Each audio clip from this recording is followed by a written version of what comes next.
I want to bring in our all-star panel today. Joining me, our former congressional attorney, Mark Levine, Democratic strategist Jamil Green, Paul Servino, CEO of Paul Servino, and Bo Dietl, founder of Bo Dietl and Associates. I'm going to go to you, Levine. For me, what Ms. Hart said resonated for millions. We had emails, callers, everyone saying, she speaks for us.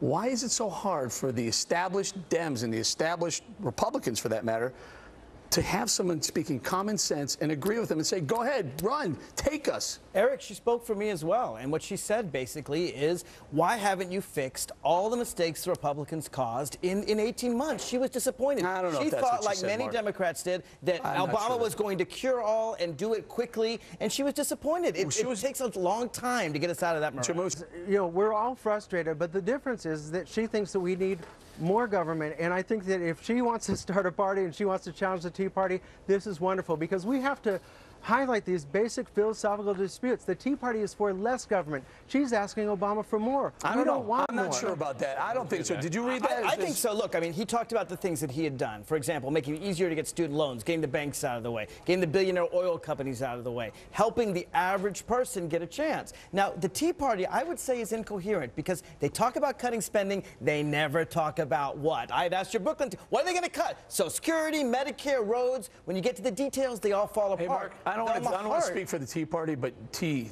taxed enough already. Well, taxed so more enough deficits already. Then? If you lower taxes and you don't cut spending. Go ahead, cut spending. But cut what? Jamu? I think absolutely taxed enough already, and the middle class needs a tax cut. Millionaires and billionaires don't need a tax cut. And if you look at the Pledge of Allegiance, Pledge for America, whatever just came out, they're talking about tax cuts for millionaires and billionaires. The police department has to realize, and the fire department, with all respect to them, I'm a retired detective, but you got to say, maybe we could cut back, but the 20 We can't cut back, though. You can't cut back. Go ahead, Levine. It's in their contract that you can't cut them back, and they have to have cost of living adjustments. So what do?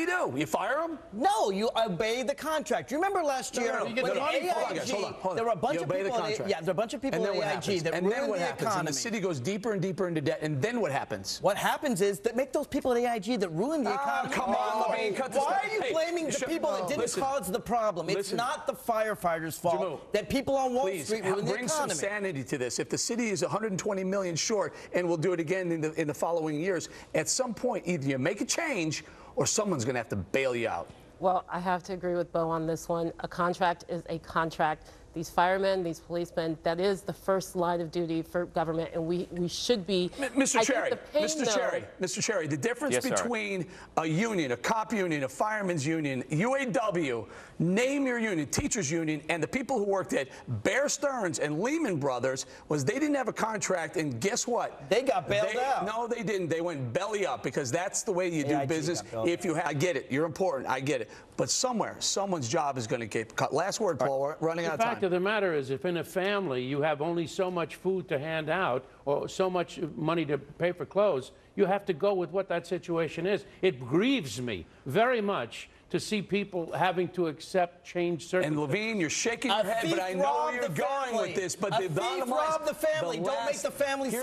Here's the problem. You liberals do the same thing. No, AIG has it. Goldman Sachs has it. This, I think, is the perfect example of why we do need increased spending right now. And spending? We do. Like, clearly, this problem didn't happen overnight. Let me tell you something. And this Here's what isn't just happens. in Baltimore. You're talking this is about all across the increasing country. spending, and you're putting the city of Baltimore in a bigger hole. And you know why you guys agree with it? Because you know the next thing Baltimore is going to do, Mayor is going to knock on the door. Mayor Rawlings is going to knock on the door. Hey, Mr. Obama, we need help. Bail us out. Your friends at Wall Street. Your friends at Wall Street. The United States is the last resort, the court of last resort. We pick up the pieces when people are ill. We don't let people die in the street. So the same situation occurs here. But you're saying that's okay. What is that? No, I'm not saying it's okay. Good. $500 billion is the debt of the California retirement system. How far do you want to go? Why don't we just make it an even $20 trillion? Let's just keep borrowing. Eric's friends on Wall Street, when they mess up, they make hundreds of millions of dollars. They say it's a golden parachute. It's a contract. Why do we honor their contracts and we don't honor these hard-working police officers? You want to know where more money came from? Do you think it was from Bush or Obama that went to Wall Street?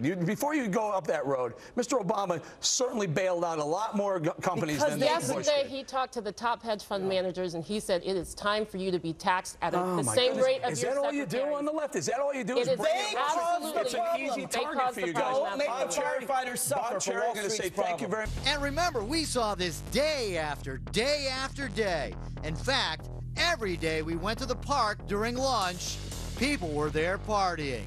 Finally, last Friday, we'd seen enough. Hey guys, hate to be a buzzkill, but shouldn't you guys be building cars? Don't you guys work out at the Chrysler factory?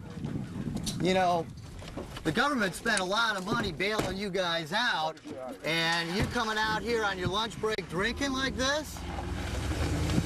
Where are you guys going, man? You gonna go build some cars now after you had a few beers? You're gonna go build some cars now after you had a few beers. Are you outraged? You should be. These bozos are only working thanks to you, the taxpayer. Disgraceful, but don't say I haven't warned you. I've been calling these guys out since day one. Levine, go ahead. Tell me this is okay. Fire them all. Fire every last one of them. But what you shouldn't do is tar every hardworking American because of these bozos. I'm not tarring every hardworking American. I'm tarring these guys who are only existing because Mr. Obama decided to give Chrysler $16 billion in total support. Let me tell you something. Obama saved the car industry in America. Chrysler and GM were going downhill, every bit of them. Where's my logic? Do I have a logic inside? Go ahead, Bo. I hate Fire to say the bozos. I hate to say it, but Mark, I agree, because all workers don't do that. You should The take vast them and get majority rid of them. don't. Eric, this one I got to agree on, because you got some people that go to work and they work hard, and why should they suffer because of these ding-dongs? See this? See this? $15 billion to Chrysler, $50 billion to GM, $65 billion to these guys. But that $65 billion did not go to 8 or 9 men working at this plant, and we can't hold them accountable for the actions of the few. Mr. Obama stood in that plant, and there was a round of applause, and we saw the people going, "Hey, you're great. Thank you for saving our jobs." And meanwhile, they're chugging on 40s and smoking pot on their lunch break. Saving their jobs and saving the American economy. That's the saving the part American. of it. By the way, Mr. Obama did not save the American auto industry. That is He stopped the gave free fall. $65 billion to 2 companies. You can save anyone with $65 billion. Go ahead, Sorvino. I think you get these malefactors and line them up and shoot them all. No, the point is well taken. You take it's always individual. It's not a matter of all these people are doing this. It's just ironic that we see a few of these clowns stepping on our toes after we've been so much of our gracious to them. We saved their jobs. Stop with the AIG, Levine. Let's talk about bailouts for a second. You're calling this a success story? $65 billion of taxpayer money in the coffers of GM and Chrysler? That's success? It is a success, I think, exactly as we were talking about. That the fact that the car industry was saved under President Obama is something that cannot. 65. They're paying it necessary. They're going to pay it back. We're going to make a profit money with more taxpayer money. We're going to make They're paying it back China by is being buying successful. our cars. When's the last time that happened? Paul. China buying American products.